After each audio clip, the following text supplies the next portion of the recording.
somebody doing it, at 7 p.m., someone else doing it at 12 midnight, someone else doing it at 3 o'clock in the morning. But the times are, as when we talk about Einstein, you'll realize there's no such thing as simultaneity. But in Newton's world and our world, simultaneity is something we think is there. So now you've measured the Earth going around the sun and the stars that are moving and the new star that you can see, and you can get angles and you can make measurements. Then it turns out there are two types of stars which are really handy for getting measurements. They're called standard candle. It's a mathematical term. They use something called a supernova type. I'll make that it. I believe that it's 1A. Correct me if I'm wrong. The theories that have held up in astronomy with Newton's laws tell us that we think that it makes sense that we see different ages as we look through the cosmos. So if you are looking with a telescope that has superior resolution, you're looking at light that left that sun 100 million years ago. So you basically have a time machine. You can go back in time compared to our solar system, and you can find that there are places that have planets. We now have over 400, and places that have a disk of debris that's swirling around a super heavy object in the middle, and sort of everything in between. It's like the sea urchin to the sand dollar thing with good microscopes, or excuse me, telescopes. You can make that kind of analogy. Hubble, these types of supernovae, when they blow in a very specific way. And it's a thought, and when you look at the stars that do this, they're a special kind of star. So if you find that kind of a star and follow it, a supernova can occur, and the most interesting stuff is at the beginning. So you want to get it on, quick.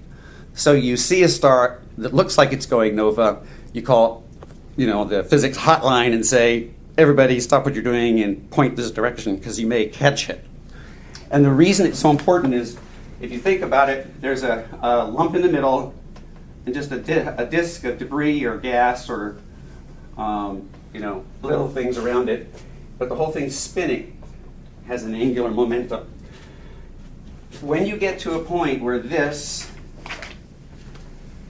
has basically sucked in enough, it will then explode, and it's very specific in terms of the mass and the explosion that are resulted. So that when this goes and you see the light, X-rays, gamma rays, visual, infrared, microwave are the ones they measure. You can use that as a standard because they all blow the same way. Every time we've found one, it's done the same thing. And we're getting better at catching them earlier and earlier. And every time they have been observed, the observations do fit with the model that we've created, which is nice. You want your model to work or to fail miserably but tell you something. So supernova type 1A is the standard candle. Why is that important? The light coming from stars, the light from the middle of our star, it takes millions of years for that photon to get through to us.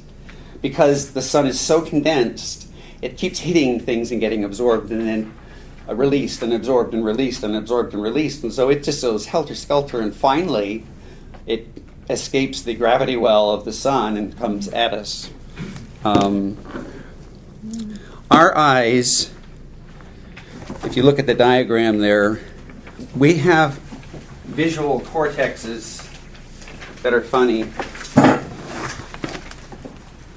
We have a we have a blue. We have a blue pen. There it is. So,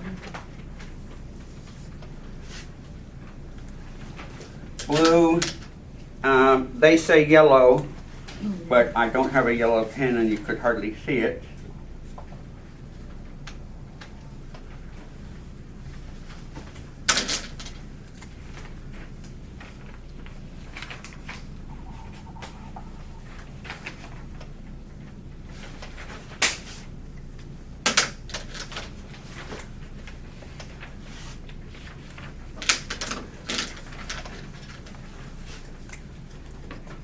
Why is this important? These are registers of electrical activity with the frequency, which is abbreviated lambda, usually, I think.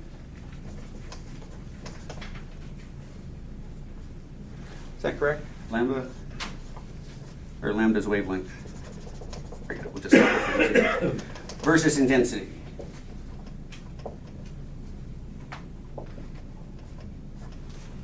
So, how few photons does it take to activate a given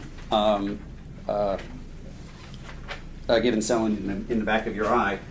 Well, they don't just react to just one photon, one wavelength of photons. If you look, green and yellow, if you got something that came in here, your brain would see both green and yellow, or excuse me, yellow and blue, and it would call it purple. I mean, it would call it green. Your brain would call it green. But there's overlap. And so it's really helpful for us to use instruments which will, cut it into very specific slices. And then you can mathematically, digitally, fiddle with the data that you've got, and you can figure out where what wavelength that was. Because it's not a simple 1, 2, 3. Our eyes were not designed that way. They were designed to be adequate or good, but not perfect. If you want to use the word designed, they evolved. So they started looking at these type 1 supernovas, and they could measure certain things, temperature, luminosity, and the spectrum. And they found, if you look at that diagram, they found that if you have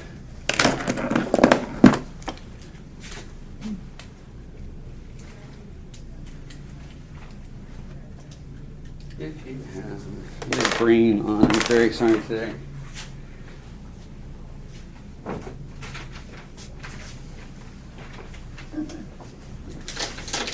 Really nice.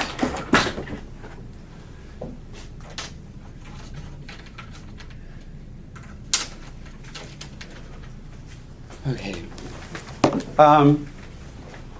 All objects, except for dark matter, reflect light.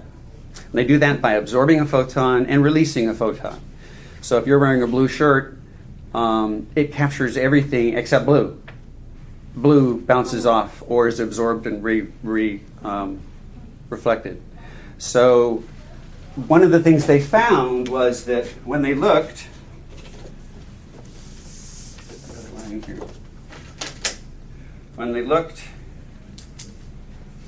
upward and started making spectral measurements, they found that some stars had missing spots. And the missing spots were exactly the same as the missing spots in hydrogen here on Earth. So you could take hydrogen on Earth and you could illuminate it and you could excite it and have it emit photons, and you'd have the same the same potential for the spectrum from whatever it is that you're heating up or looking at. But this is, I shouldn't have used these colors. This is the red end, just to make things more confusing. This is the blue end of life, so to speak. And you may have heard something called red shift.